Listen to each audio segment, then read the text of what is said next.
We welcome you to another edition of Snap the Pigskin. We got some great NFL news today. Noah Clark, Kedrick Stumbris. The NFL regular season is winding down. The Minnesota Vikings, Sam Darnold, his resurrection to being one of the top quarterbacks in the league. We're going to talk a little bit about that. The Buffalo Bills winning losing an electrifying game with the Rams. The Rams keeping pace in the NFC West. The Atlanta Falcons, they have faltered. They've lost their last 4 straight, and they've lost the division lead to the Tampa Bay Buccaneers. Can they regain that magic that they had early in the season? And then we have a couple playoff clinchers this week, as well as bringing home the bacon and our pigskin primetime picks. Kedrick, it is good to see you. Happy Tuesday or happy Wednesday, but we got some good NFL news here for all of our viewers today. Yeah, excited to break it down as the playoff picture becomes ever clearer. Let's get right into it here. The playoff picture winding down. Let's talk about a team that could potentially clinch this week, and for a different reason. Sam Darnold, who is having a monster year this year for the Minnesota Vikings, at least in Sam Darnold terms. Sam Darnold this year is putting up some career numbers. Bounced around from 3 teams, the Jets, the Panthers, and the 49ers. He landed a starting job at the Minnesota Vikings. Since coming to the Minnesota Vikings, he is 6th in pass yards this year and 3rd in passing touchdowns. Last week had a career 5 touchdown passing game against the Atlanta Falcons and against former Minnesota Viking quarterback Kirk Cousins. We're going to talk a little bit later on about that. But Sam Darnold, man, a lot of questions leading up to this offseason with Sam Darnold. But for right now, let's start with the beginning part of this. He is playing some of the best football that I think we've seen from Sam Darnold. And the Minnesota Vikings have had the steal of the season this year with the way Darnold has been playing. Yeah, we wrote them off for dead. Before week 1, when JJ McCarthy went down with a very serious injury, and the fact that they are not just contending for a playoff spot, but very firmly in it, gives them some happy problems that they have to solve. Do you give some real contract money to Sam Darnold now, because you don't have a rookie quarterback, or sorry, you don't have another veteran quarterback that you are already paying, right? You get the artificially deflated deal that bringing in a high-level rookie quarterback gives you. So you have some time, some flexibility there cap-wise and personnel-wise between those 2 quarterbacks, given McCarthy is able to come back and perform at an admirable level. Mm-hmm. There's the question of, what exactly is Sam Darnold at the end of all this? Because there is some institutional memory here with Minnesota doing this with Case Keenum and in deciding to let him walk. I think that's what's going to happen here, but that's nothing more than what feels like a 50-50 coin flip proposition. Yeah. Like Sam Darnold, it is kind of a situation where it's like, like the deals where we've seen with Case Keenum, as you pointed out, with Minnesota, that last deal, but also with the Jets with Ryan Fitzpatrick, and the Giants deal with Daniel Jones. We saw how that panned out. We also have seen how deals with that, like the Vikings, for example, were all offseason. Were they going to pay Case Keenum? They didn't. And then he went to another team and he flamed out. This is a really tough situation for Darnold because he's already been on 3 teams. This would be going into his 4th. Going to a 5th team in his tenure, I think is a bit risky. But the other thing is why?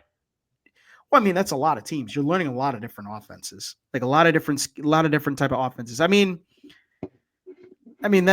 one thing. But the other thing I think is you got to hope he doesn't fall off is what I was going to get into. It is because you look at the deals of Fitzpatrick, Case Keenum, and Daniel Jones. Those deals really didn't pan out well for those quarterbacks per se. And Darnold, I think that's the one cautionary tale that Minnesota has. Yeah, but I think the flip side of that equation is that if you can turn somebody back around into a Baker Mayfield, into a Right. Geno Smith, right? Where Baker Mayfield isn't necessarily like an MVP caliber quarterback, but is performing pretty firmly in that second tier. Geno Smith is not performing like an MVP caliber quarterback like he did for a minute there, but is a league average guy, which is more than you could say about either one of these two quarterbacks to begin the season, or to begin their careers rather. There is some kind of track record for this turning around and working, and I would say Sam Darnold has more of a case to look a little bit more like a Baker Mayfield than a Geno Smith or a Ryan Fitzpatrick, Case Keenum, because Sam Darnold's still really young. He is. That inherently gives some room for growth in development that you probably weren't actually squeezing out of Case Keenum. And I will say the other thing too is the bright spot of this is I don't think Minnesota should overpay for him, because right now they have JJ McCarthy in the waiting. What does overpay them? Nobody wants to overpay for anything. Well, like let's say like the Daniel Jones deal. Like, you don't want to overpay for that much. Like, you don't want to overpay a quarterback that much money over that much time. Now, granted, the deal has gotten, kind of lost in the dust, but like still, like, you don't want to overpay. Like, let me put it this way. You don't want to overpay him to where he's the highest paid quarterback in league history, or at least the top 5 quarterback in the NFL. Yeah, I don't think that's even really a conversation on the table. No. But that's the cautionary tale I would say for Minnesota to beware of. The good news is you could probably get him for like a 3-year deal and have him start for 3 years, and then McCarthy can just come in when he's, fully healthy. He's learned the Kevin O'Connell offense, and then he can flourish. I think that is the one thing that the Vikings do have, is they don't have to have that risk of overpaying for Darnold. They can pay him just at least a 3-year deal. You could have him sit. You could have him still be the starter while JJ McCarthy's waiting. And you look at it, it's worked in the past. It worked for the Packers. It worked for the Chiefs, having them sit a year. I mean, it's worked for some of these teams that have worked and just have had a quarterback sit, not start, and just learn through the NFL as it goes, at least. I don't know. Yes and no. The like conversation that I think this is a way to play it up in feelings conversation that you can make a case for one way or the other, picking dependent on which anecdotes that you like to pull. And even the Packers conversation is one that I don't think is even really definitive, because look at the Toyota-thon ascension of Jordan Love, right? In season 1, right? It's eventually you have to learn by playing. And a deal that makes Sam Darnold the starting quarterback in Minnesota for 2 to 3 additional seasons, I think will come about if Minnesota decides that's what helps them win more football games in 2 to 3 seasons, not if Minnesota decides that's what's best for JJ McCarthy's development, because I think that's an entirely separate conversation. Yeah. The other thing is, if Sam Darnold leaves, he's probably going to be one of the top free agent quarterbacks on the market. I mean, by at least by my thought and by my opinion, he is coming into next offseason. If he doesn't stay with Minnesota, he's going to be a guy where I think a team will overpay to try and go get themselves a quarterback. And there are teams that could use that quarterback for their team. I mean, the Raiders obviously could use one.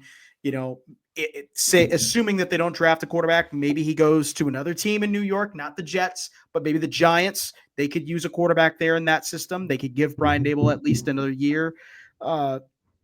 There are some teams out there that need that quarterback to at least be a stable in that organization. And Sam Darnold, I think you look at it, is a stable quarterback. He's not going to be, a guy, at least he's not going to be a guy that I think carries your franchise. Noah, we are interrupting the podcast.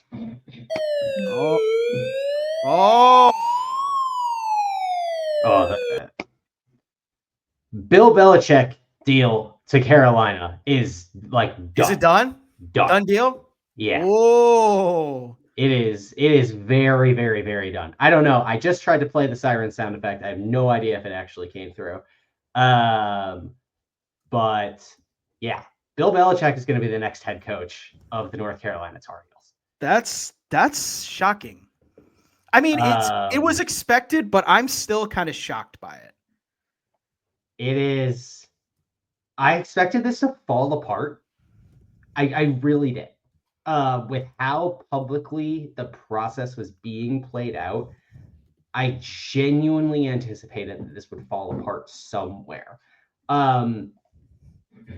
But Matt Hayes, senior national college football reporter for USA Today, says that a source tells him that North Carolina will increase its NIL package for football from $4 million to $20 million. Good God. In an effort to land Bill Belichick. That's insane. A massive 500% increase. Like there just wasn't a sticking point here. He genuinely, it seems, I'm going to guess, seemingly just like got everything that he wanted. Yeah. And North Carolina is going all in on no, this is just professional sports.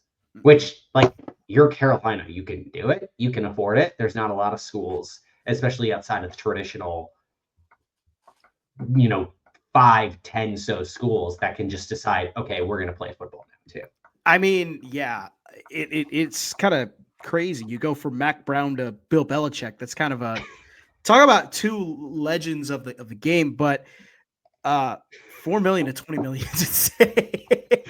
I don't think that you can include Mac Brown and Bill Belichick as legends of the game in the same sentence. I understand the sentiment. Yeah. But I can't really say legends of college football because Bill Belichick really isn't. Like, Mac Brown is a college football Hall of Famer. He is a national championship winning coach. It is not the same legend of the game that Bill Belichick is.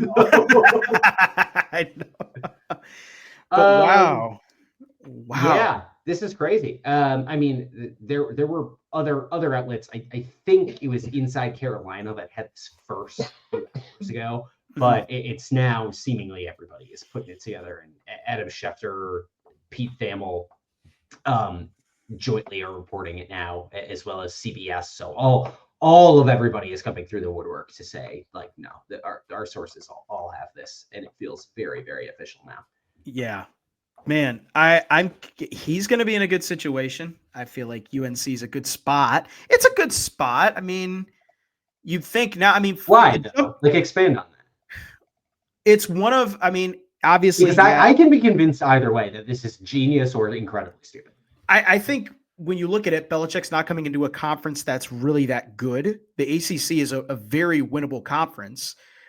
You look also to this is a good fit for him to try and see if he can, to see what he can do as a quote unquote general manager. I know college football has those now, but like, yeah, but not as like, yes and no. That relationship is still getting shaken out. So yeah. I also think too, he's going to get the recruits because any recruit that's, is being recruited by Bill Belichick, I mean, how could you not say no to that? I wouldn't say it's like Deion Sanders, but it's like also too, would you want to be coached by Bill Belichick, a guy who's been the problem, right, is that he there? Can't what Saban can sell, right? To Nick Saban, Bill Belichick, Mac Brown, all legends of the game. What Saban can sell is the ability to get guys in the league, right? What Bear Bryant could sell was getting guys in the league. Is what Bear Bryant, in his 25 years coaching at Alabama, had 13 first-round draft picks, and that was in a different age, right? So that was like crazy. Bill Belichick doesn't. He coached for a long time in the NFL. He knows what it takes to be successful at the NFL level. He doesn't necessarily know what it takes to develop guys for the NFL. That's an entirely different thing. So I like the just he's going to come in and be able to recruit conversation is not as convincing. It's not one that I am as convinced by. Now, when you multiply your NIL war chest by 5 and you have the potential to start paying players through revenue sharing, $20 million. It is a different conversation. Yeah. But your revenue share as an ACC member is not as hearty as it's going to be in the Big Ten SEC, of course. That is a difference. That is a big difference. I do think college football and the NFL, it's a different type of animal. Like you said, you're coaching players in the NFL to be NFL players. Right. Now you're developing college players to go on to the NFL. And it's a different animal up there. It's not like, plus he's also working with children. I don't know if Bill Belichick is capable of working with children, but yeah. I don't know. Like just very different person. It's a different challenge. It's as much as I bemoan the like college football coach, leader of men shtick, there is a kernel of truth to it, right? Where you do have to get guys all independently moving in the same direction, and the incentive structures just aren't the same exact thing as they are in the NFL, because so many of those guys are going to be done at the end of that season, could be done playing football forever, right? Right. Just because, not because they can't, but because their eligibility runs out or whatever. It's an entirely different thing. The other conversation here is like, what does this look like schematic? Right. That's my other thing too. I don't know what this is going to look like on both sides of the ball. Yeah. Particularly the offense. Yes.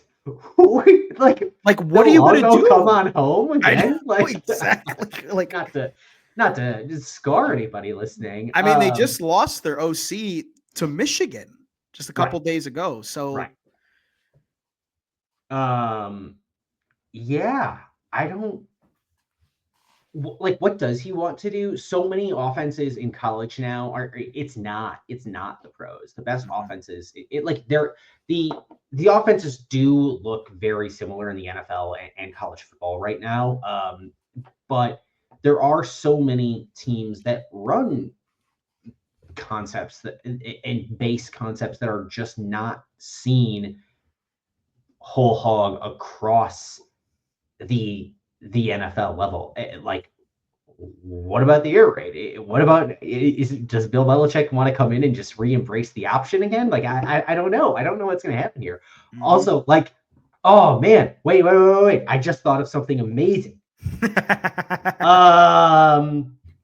North Carolina football schedule 2025. We're going to play the schedule game, everybody, because I need to know right now if Bill Belichick is going to... No! What is it? Bill Belichick is not going to coach against a Bill O'Brien next season. Is he really? No, Boston College is not on the schedule for the Tar Heels next year. Lame. Ooh. Yeah, incredibly lame. We're gonna get Bill Belichick versus Scott Frost in Orlando. Bill Belichick Dabo. That'll be interesting. That might be a must-see TV. Bill Belichick coaching at Syracuse inside the big old dome. My God, that's just weird. Like, this is going to just look weird. Like, fast forward to 2026 when North Carolina plays. Well, he's going to have to play at Pitt. I guess that will be familiar to him. Going back to Heinz Field or whatever the hell they call it these days. I still call it Heinz Field. Very weird. This is it's kind of crazy. It is bonkers. Someone tweeted this out. I'm going to assemble a team, Bill Belichick, and it's just and it's pictures of Pete Carroll, Nick Saban, and Bill Belichick. Oh, sure. I mean, did not expect that. Did not expect that on this this show today. I mean, like, does he go ahead and poach? Does he try to poach Steve from Washington, his son, who's the defensive coordinator for the Huskies? I think that was the plan. Really? There was one. Oh, let me find this now, because I know there was an article out there that that his son might come to UNC. Which weird pseudo lateral move to move from the Big Ten to the ACC now. Like, I get Washington is not a power, and if North Carolina is going to spend like however North Carolina is going to spend, like, yeah, sure. Because I think they were saying that he was going to come in and be the head coach in waiting to Bill Belichick. What? So, yeah. Among the issues are the potential role for his son. Yeah, I guess that's one of the things they wanted to. That is one. Yeah, that is one thought. Because this was a kink that they needed to work out earlier today to get this across the line, was a potential role for his son, Steve Belichick, and then how they deal with internal reporting structure and all that, because typically then your coordinator reports directly to the athletic director in the same vein that the Ferentz boys over there in Iowa City had to do for a little while. Mm-hmm. Wow. That is quite shocking. Yeah. All right. Well. All right. Back to the NFL. We can get back on track, and I guess we'll have to dump something over here. From the well, second down. We could talk the Falcons. Actually, let me give you a pick. You got Falcons or the Bills? Who would you rather choose? Obviously the Bills. All right. Second down, the Buffalo Bills. Because that game was awesome. That game was electric. I thoroughly enjoyed that game, watching the highlights. And Josh Allen, dude, I truly think that he is the MVP front runner right now. I mean, like, I think so too. I mean, the way that he has played this season, and potentially will play on Sunday when they play the Lions in Detroit. It just, everything just tells me this year that maybe, just maybe, this might be the Bills' year to make a run at it. And Josh Allen's leading the way. I mean, he is playing at a very high level this year. Yeah. I mean, he leads the league in EPA per play, and it's like not even close. It's not close at all. He is above Lamar Jackson by 20% EPA per play. He is 20% better on a down-to-down basis, producing points than Lamar Jackson is. That's crazy. I think That's the drop off from 1 to 2. The difference between Josh Allen at 1 and Lamar Jackson at 2 is the same difference as Lamar Jackson at 2 and Sam Darnold at 9. jeez. That's That's bananas. that's I'm on the Josh Allen MVP train right now. I think that this will, and also this Sunday too, The with them playing difference. the Wait, Lions. I have Okay. something better. The Yeah. difference between Josh Allen and Lamar Jackson is roughly about 1 Trevor Lawrence. Are you serious? If you put by So EPA he's per play, better. and we can construct a Lamar Jackson and a Trevor Lawrence together, that equals 1 Josh Allen by EPA per play. Oh my god. Oh my gosh. That is insane. Ah, man.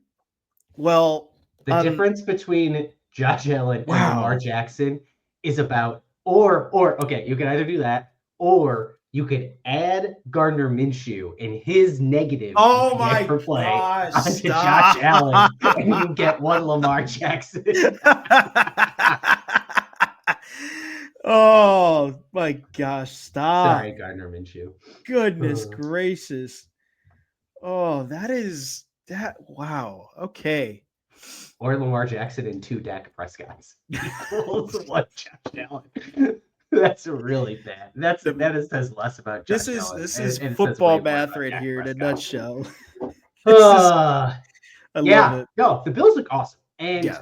combine that fact with, man, once again, the Kansas City Chiefs, like They can't. They keep getting away with it. And it's backup kicker point doinks one off the upright. Oh my! I'm sure Matt Nagy was having flashbacks from that game, from that kick. Yeah. I mean, it's so. What is that now? We're up to 15 one-score games in a row. Yes. That Kansas City has won. 15. I get it.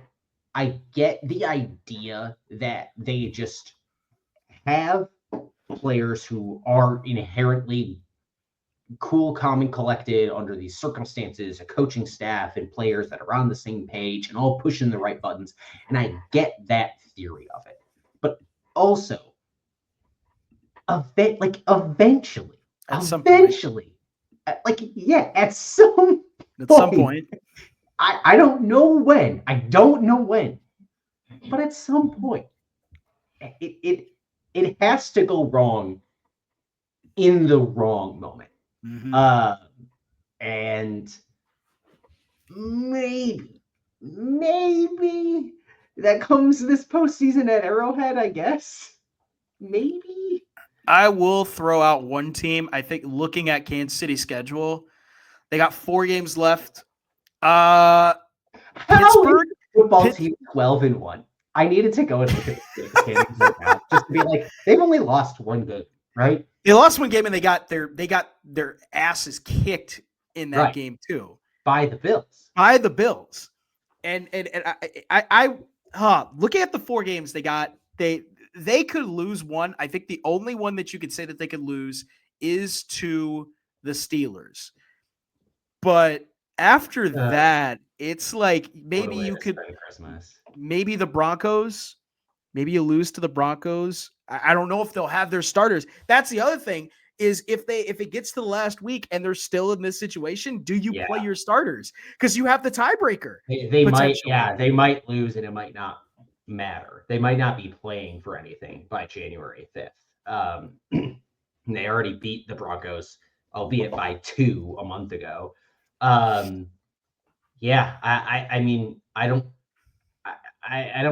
think they're gonna lose to the Texans. Not even the Browns, I don't think. Maybe the problem is that this at Cleveland, Kansas City and the Texans are kind of operating in the same stratosphere right now of quality of teams.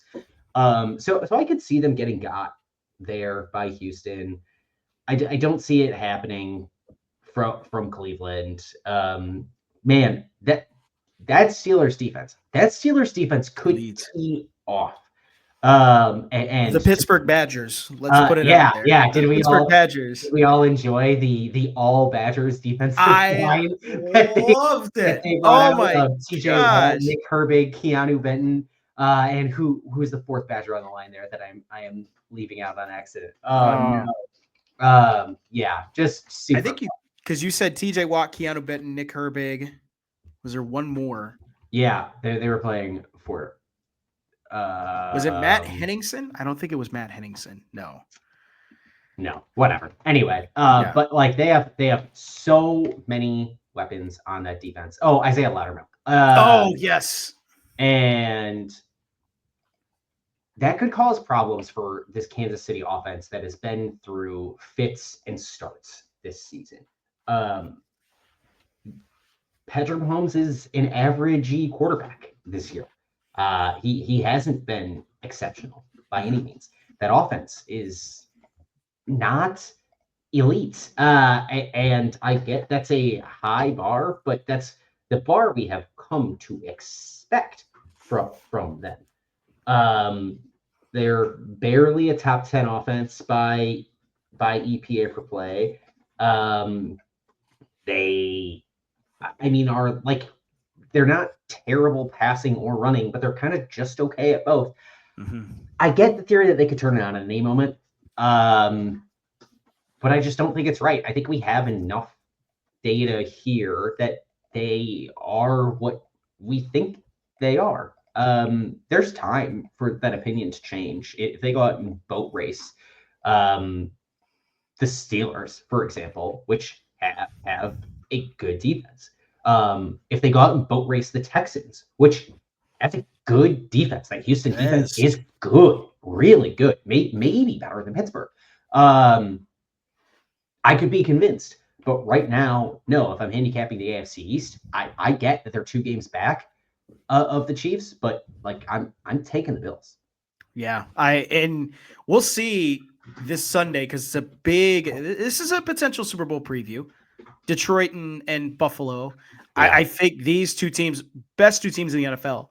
I really think for the Lions, if they want to convince me that they are, which they already have, but if they want to be a lock as a team that, okay, they are going to the Super Bowl, go out and beat Buffalo. Go out and beat Buffalo and show that you're the favorite to win the Super Bowl this year. Well, and same with Buffalo. If Buffalo wants that number 1 seed, winning this one is huge. Massive. Because they probably don't lose the rest of the year. They play the Patriots twice in the last 3 weeks, and they have the Jets sandwiched in there, right? So that's real nice. And in the world where you only need, if you can win out as the Bills, and you only need Kansas City to stumble twice because you have that tiebreaker in hand, I could see it. At least get it to the point where Kansas City has to play for something in week 18 against the Broncos, and like you're in really good position. Like you're telling me if the Bills win on Sunday, all you need is the Bills to win out twice against the Patriots and the Jets, and the Chiefs to drop 2 to the Browns, the Steelers, the Texans, or the Broncos. Like, I could see it. I don't think that's unrealistic whatsoever. Mm-hmm. I don't see it at all. I mean, like I agree with you, like on that. I could see that happening. I like this is a big game for Buffalo. Like they can keep pace with Kansas City here. If they win, like their end of the season is really a cakewalk, and they could really, I mean, like they could coast into the playoffs with, I think, what is it here? 7 straight wins. Or excuse me, not 7. I'm looking at the Chiefs roster. Let me look at that. Actually, they could coast in with 4 straight wins. Sorry. They could coast into the playoffs with 4 straight wins and a first round bye.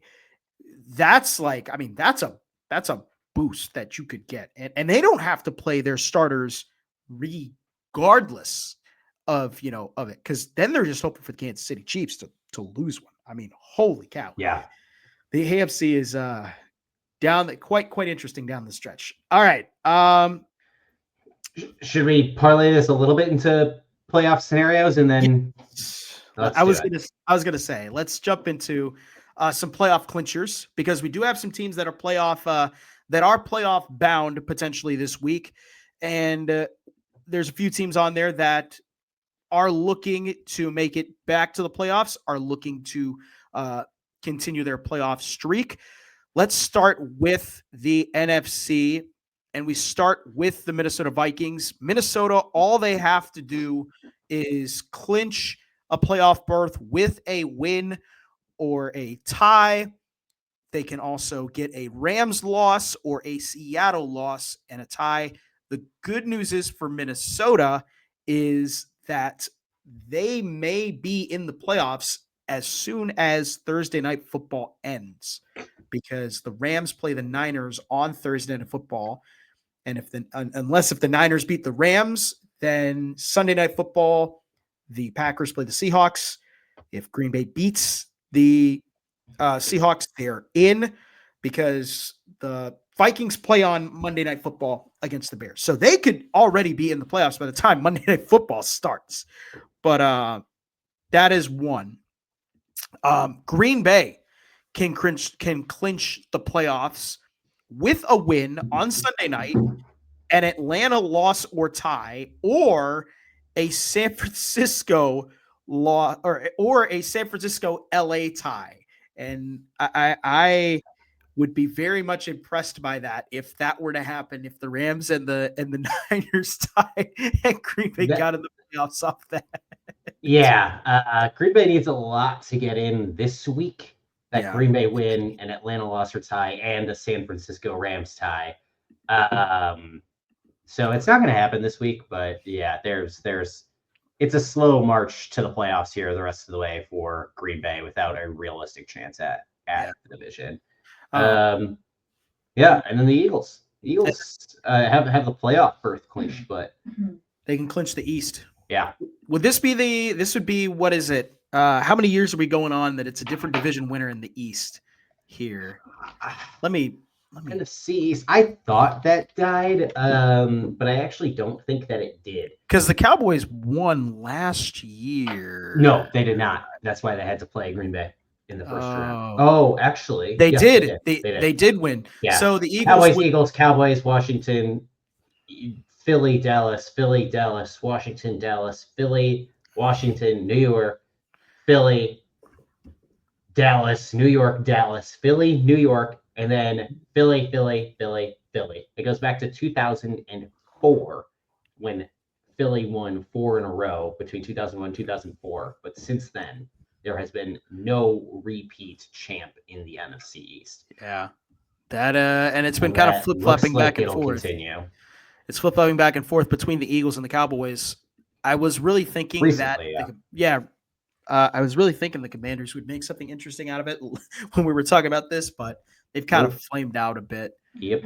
So the Eagles could clinch the NFC East this weekend with a win and a Washington Commanders loss or a tie to win the division. Now in the AFC, the Bills have clinched. The Chiefs clinched on Sunday night. The AFC South and the AFC and the Steelers, the AFC South has not been clinched yet. It potentially will be clinched if Houston wins on Sunday against the Dolphins and gets a Indianapolis loss, and then that's to lock the AFC South Division title up, which means they'd be automatically in the playoffs. And then Pittsburgh. They play the Eagles this week. That'll be very interesting. Battle of Pennsylvania teams right there. Pittsburgh can win. Pittsburgh simply has a win and get in situation. They win and they are in with a win over the Eagles. They also could use help if Miami loses or ties, or Indianapolis loses or ties as well. Not but or. The second scenario is. or sorry, excuse me, Yeah. sorry, but I'm liking the Steelers' chances. However, they cannot win the AFC North just yet. That is not locked up just yet, and we still got one more. We still got one more Ravens Steelers game on the deck here, if I'm not mistaken. But Yeah. what are your thoughts on this? I'm curious because Houston. I don't know if this is a winnable game for Houston against the Dolphins. I think Miami's playing some good football, at least right now. Yeah, but the Houston defense is going to keep them in games, Yeah. and that's what's really huge for them. The playoff scenarios to me don't mean a ton this far out yet. Like come to me in a couple of weeks when we're on week 17, and that's when stuff really gets interesting. But right now, teams if they're in the playoff picture, they're probably getting there. But otherwise, it's just a little bit of a march. Pittsburgh's going to have a rough they're going to have a rough 3 games coming up here. I'm looking at their schedule. They got Eagles, Ravens, Chiefs. And then after that they got the Bengals. But 3 out of their last 4 teams are going to be all teams above 500, which is insanely tough. Yep. And this is definitely going to test Pittsburgh to see if they are playoff ready. And if they're able to kind of hold the Eagles in check here on Sunday, that should be something. Yeah. But all right, let's jump away from playoff clinchers. Do we want to go into third down, or you want to jump into bringing home the bacon? No, we'll be punting on fourth down. Oh, all right. So bringing home the bacon. Josh Allen just went nuclear on Sunday. 22 for 37, 342 passing yards, 3 touchdowns, and 10 carries for 82 yards and 3 rushing touchdowns in a loss over the LA Rams. He gets the McDavid Award, but he also gets that bacon. Man, it's not the McDavid Award. They won. They lost. No, the Bills won. No, the Bills lost. The Rams just won their I think, what was it, their 3rd straight? I was thinking about the San Francisco game. Yeah. San Francisco, but whoops. But he gets the slab. Josh Allen continuing his MVP campaign here. I mean, my God, this guy, he's going nuclear. Detroit is going to be a test. They that is no joke of a team, and that should be a fun matchup. Surprised it didn't get flexed into any of the primetime slots, but we can live with it. I guess. So, all right, now on to our Pigskin primetime picks, and we've got 4 games this week. 2 of them are Monday night games, because for some reason we have to put 2 Monday night games like late in the season. So that's also one. Are you still in the lead, Kedrick? You still up at the tee box here? Or oh yeah. Yeah, we all had a pretty decent week. Mm-hmm. You went 0-2 in the 2 games that we split straight up though, so that margin is continuing to widen. Yeah. Meanwhile, I've kind of locked it in here and have a better, and slowly bringing this score down. My average is now down lower than any point, is the lowest it's been at any point since after week 2. So yeah, we're getting back to where we need to be after a few really, really, really good weeks. This may have been my best week of the season overall. Really good. Sam did all right himself. Both you and him decided to pick against the Chiefs. Don't know why. Surprisingly. Who would have thought that this is how it would end?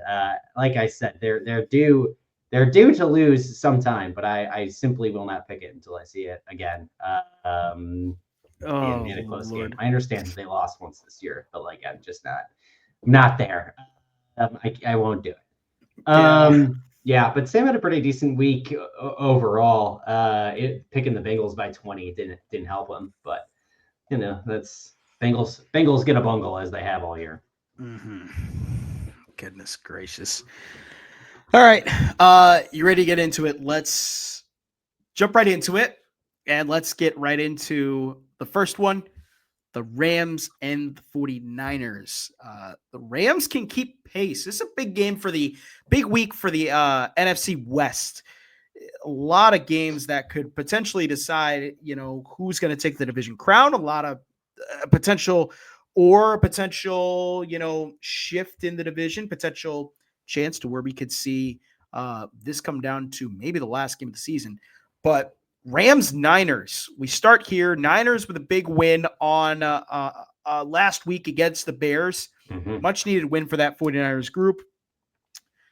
However, the Rams right now on a bit of a run here down the stretch. They have they kind of put themselves in a good spot. They are second in the NFC West. Right now, they have been really, up. They were up and down the last month of November. Since then, December has been kind of a bit of they're starting to kind of find themselves. They won their last two straight, including a big one over the Bills. They got Niners, Jets, Cardinals, Seahawks. Seahawks, that could potentially be a win and get in situation. But Kedrick, who you got here for this game, Rams and Niners? I am very torn here because, man, that Rams defense is just awful. Bad. And I get that, like, this isn't just going off last week. They haven't been great all year. It's not like Panthers bad. It's not Bengals bad. But they haven't been great. And giving up all that they gave up to Josh Allen and the Bills, it's Josh Allen and the Bills. But you give up 42 points and you make your offense score 44 to win. On the flip side, the offense scored 44 and won. Mm-hmm. I don't know what San Francisco is going to look like in this game. You have Trent Williams already ruled out. Nick Bosa is questionable, along with Isaac Orendo and Dre Greenlaw. And is Christian McCaffrey fully healthy? He is. I don't think he is. I don't think he is either, regardless of whether or not he's playing in this one. I am going to go with the rule that I established early last year, which is I just won't pick the 49ers to win games with Trent Williams out of the lineup. He is too important for them. And if this game becomes something of a shootout, I love LA in this way more than I like San Francisco in this. Maybe Brock Purdy dinks and dunks his way down the field over and over again against LA, but at least Stafford has the ability to air one out over the top. So I'm going to take the Rams, probably in a close one. I'll take the Rams by 3. I think we on this show have been, I don't know, maybe at times too high on the Rams, maybe at times too low on the Rams. Yeah. They've been hard to figure out week to week. But if they're going to put 44 points up on the Bills, you're going to get a little bit of the benefit from the doubt from me next week against the 49ers. Would love to see this game played outdoors in the rain because like the game I was confusing earlier about Bills Niners. Man, Brock Purdy cannot play when it's wet. Not even play in the cold. Not even a little bit. Well, we saw that last year too in the playoffs as well. We saw it. We've seen it over and over and over again now, and I pretty firmly believe it. I don't think that he can play when it's cold and wet. I don't think he's good at it. So I will take the Rams by 3. Not that him not being able to play in the cold and wet has anything to do with that. I get that it is at San Francisco. Maybe there's weather. I don't know. But yeah, Rams by 3. Yeah, I got Rams I'm going to stick with it. I'm going to go Rams by 3. I think San Francisco they don't have the power to kind of match with what the Rams have. I think just also too, like the Rams right now, they've won 2 straight. They're starting to kind of find their groove down the stretch, which is big because December, probably the most important month of the NFL season. You have to win in December to get into the playoffs. They are doing it at the right time. And the win over Buffalo, massive for that team. So massive because if they lost that, I don't think that they're sitting here saying, we're going to be a playoff team. I think Seattle kind of runs away with it. But that win for the Rams, I think, keeps pace with Seattle potentially. That's going to be a preview for this next pick. But give me Rams by 3 in this one. And let's jump now. We're going to segue to Packers and Seahawks. This is another big NFC West game because while the Rams are in second place, the Seahawks sit in first place right now, a game ahead of the LA Rams. A win for Seattle is massive. Basically, a win for Seattle at this point down the stretch is massive. It's just hoping that the Rams lose. For Green Bay, though, they could potentially clinch the playoffs, as we said earlier. A win and Atlanta loss, or a San Francisco and Rams tie would get them in. But no, they need all of those things. Or sorry, and very important distinction that they somehow keep messing up. Yes. And a tie has to happen, which I don't think that's going to happen. But Green Bay, they've struggled on the road this season against teams. The last time either of these teams won on the road in this rivalry was 2008. So it's been quite a while. Rivalry? Are you living in 2015? It is a rivalry. It's kind of a rivalry. You don't think I think it's kind of like a decade ago. Because of how many times there's been so many good memories. Yeah, none of the players on any of those teams that mattered are there anymore. Either way. Ever ago. No, not either way. Anyways, in this series, the last time a team won in this game on the road is 2008. That was the last time. That was Aaron Rodgers' first year as the starting quarterback. Man, Kedrick, who you got in this one? And Seahawks or Packers here? I'll take the Packers.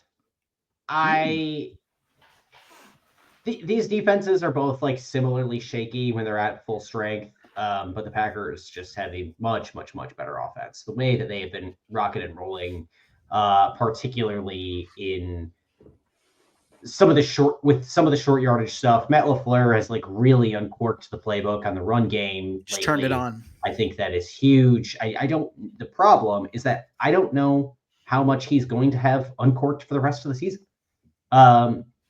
Green Bay doesn't have a ton to play for, except for pride in the next 4 weeks. They aren't going to catch the Lions for the division. They, have an outside shot at catching the Vikings, but probably not. And even still, you're playing to catch up for a slightly better wild card spot. Like, I don't know that that's a huge motivating factor. I don't know.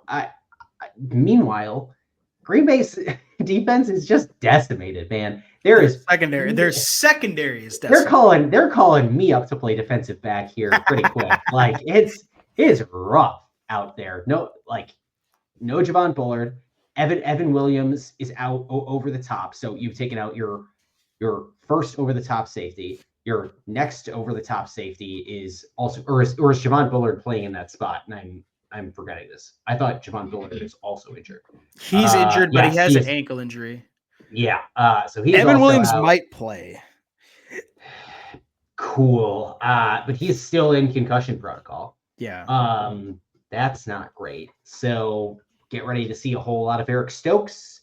Zane Anderson. was the guy last week. It Get ready to doesn't watch feel St. great. Andrews. I think Green Bay could probably score enough points to win. I just don't know how much they're motivated to really be out there and do the thing. Like, if both these teams were at full strength, I would probably pick the Packers to win by 10. Yeah.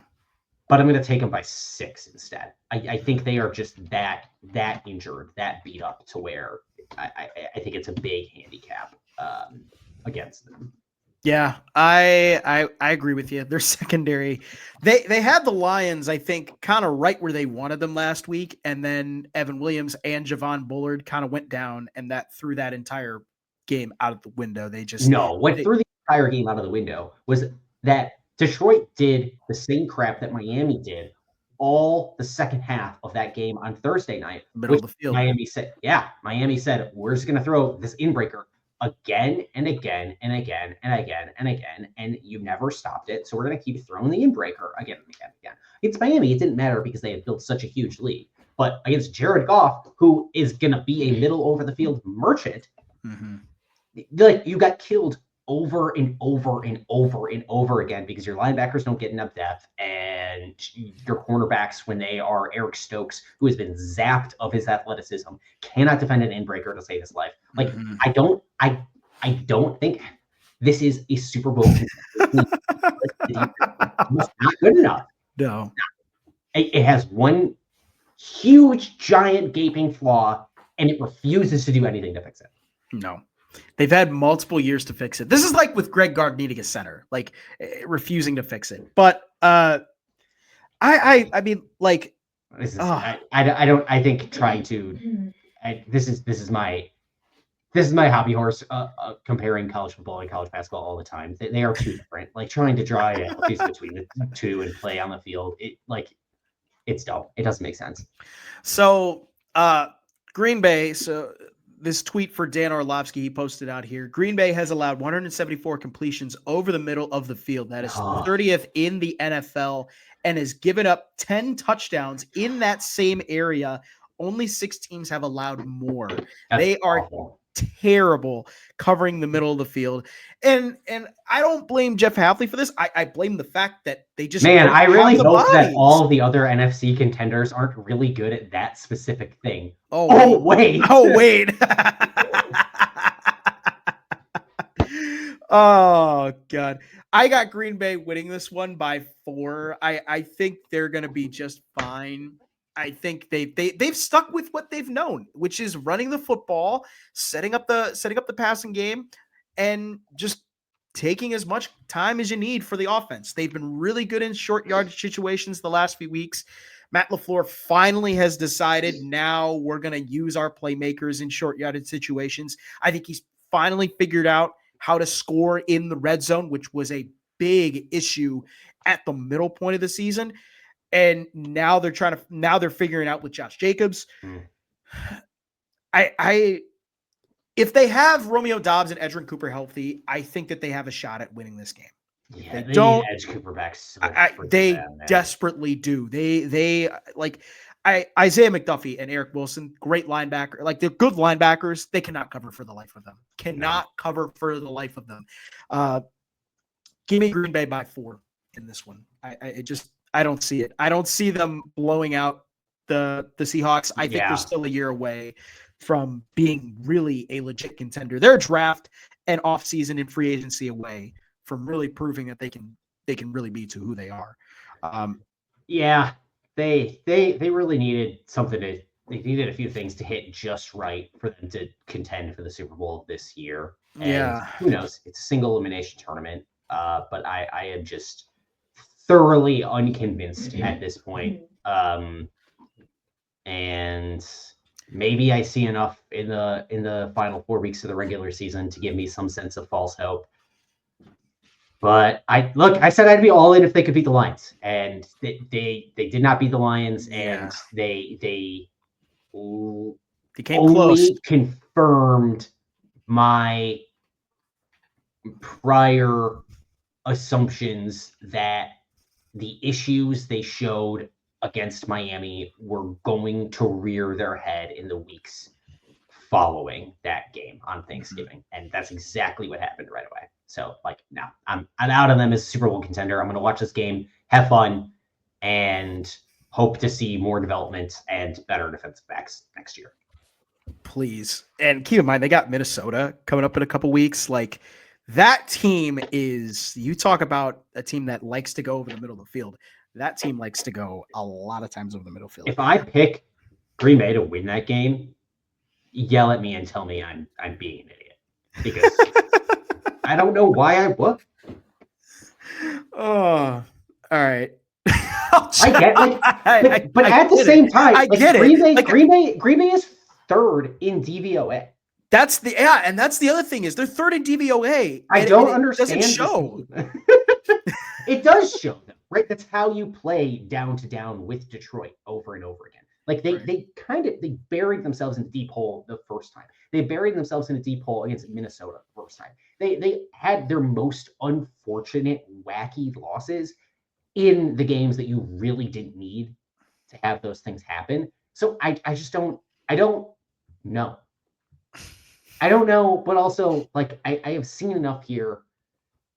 I'm very torn because I think they have a fatal flaw that I think is going to kill them. But also, like, the aggregate numbers say that they should be a contender. Mm-hmm. I don't know. We've done enough on this. Yes. Let's talk about the Bears and the Vikings. This is one of two Monday Night Football games. Chicago plays Minnesota.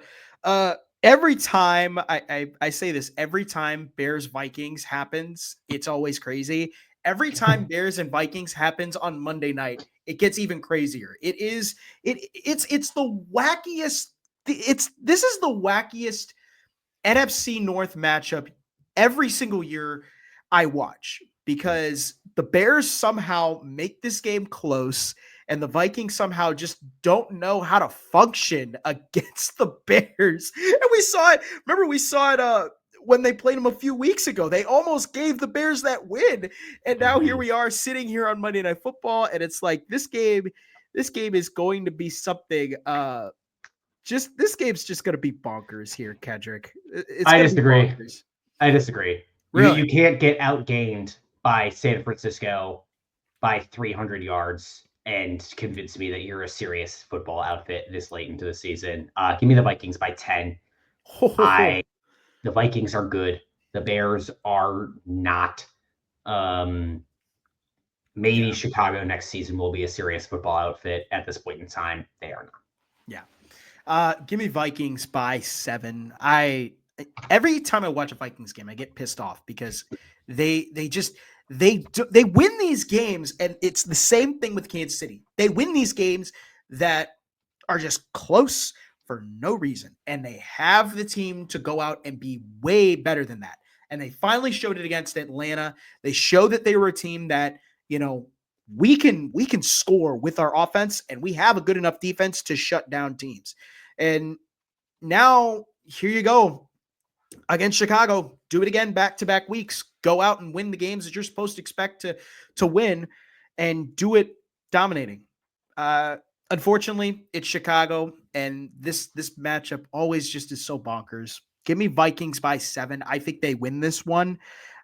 I think it's going to be very close. I also think, too, it might be low scoring because that's just how these games are sometimes. Fair. So, second Monday Night Football game, last one, Falcons Raiders. This is Kirk Cousins on Monday Night Football against the Raiders. Kind of Kirk's kryptonite here for him in his career. Not been good on Monday Night Football. The Raiders also it's just not like what are we talking about? That's a talking point from like 5 years ago. I know. It still kind of is, but it's not as glaring. We opened the season with like a Kirk Cousins dominating fashion kind of win. Not a dominating fashion win, but a win. Yeah. But the Raiders, they're bad. The Falcons on a 4-game losing streak here. Can they get out of this 4-game losing skid? So is it in their last combined 8 games? These teams are 0-8. Yes. Yeah, that's right. Yeah, and the Raiders have not won a game since.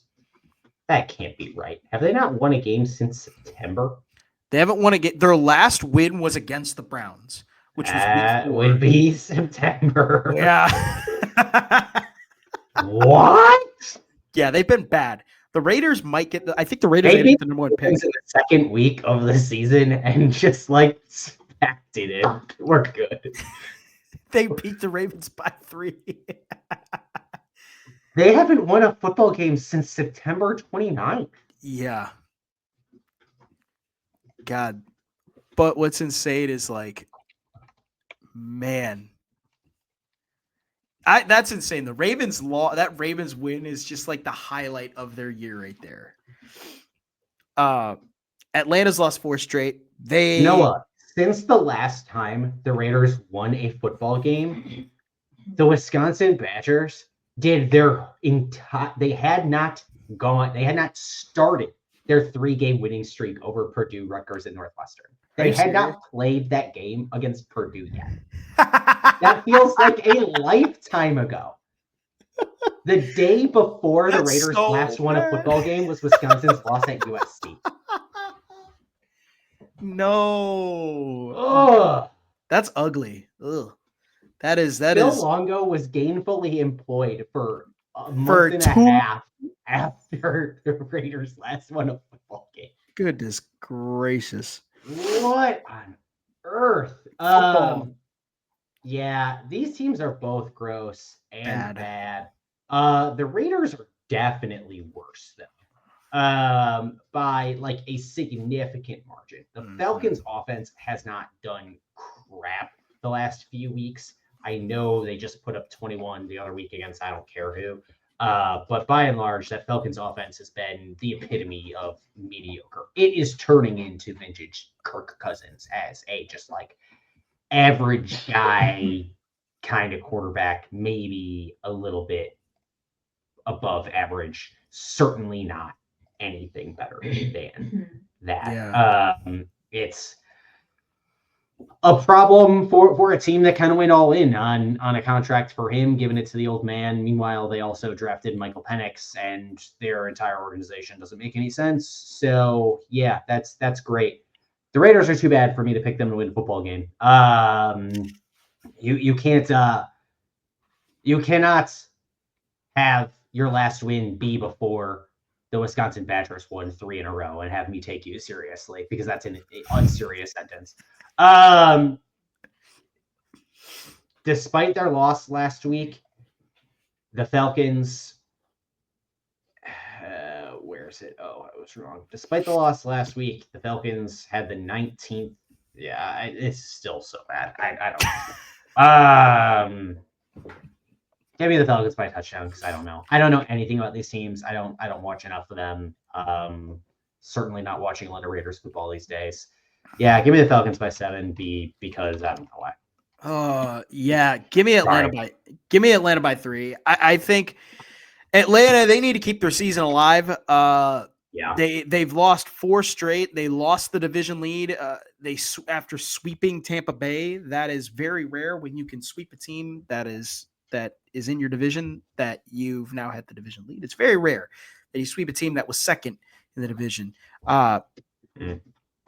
Yeah, they need this win. They need this win badly. A loss to the Raiders would be damning on Atlanta this season, because they paid the bag for Kirk Cousins, but yet you draft Michael Penix. I would be surprised. I wouldn't be surprised if Michael Penix at some point gets into this game, if it gets ugly, because Kirk has not played well. I mean, he leads the NFL with 15 interceptions. Yeah. And he's thrown an interception in his in the last 4 games. I mean, he's been bad.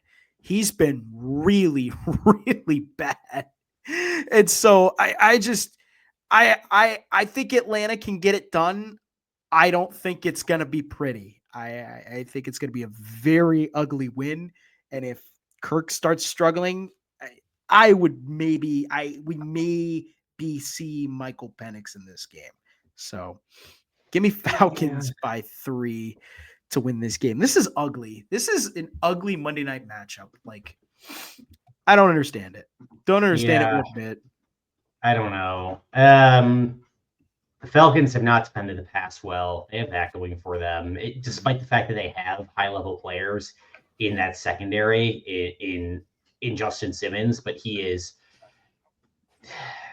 missed so many tackles this year. It's been absurd. They've had problems in the secondary, but fortunately, a game against the Raiders should fix that because they have no pass game to speak of.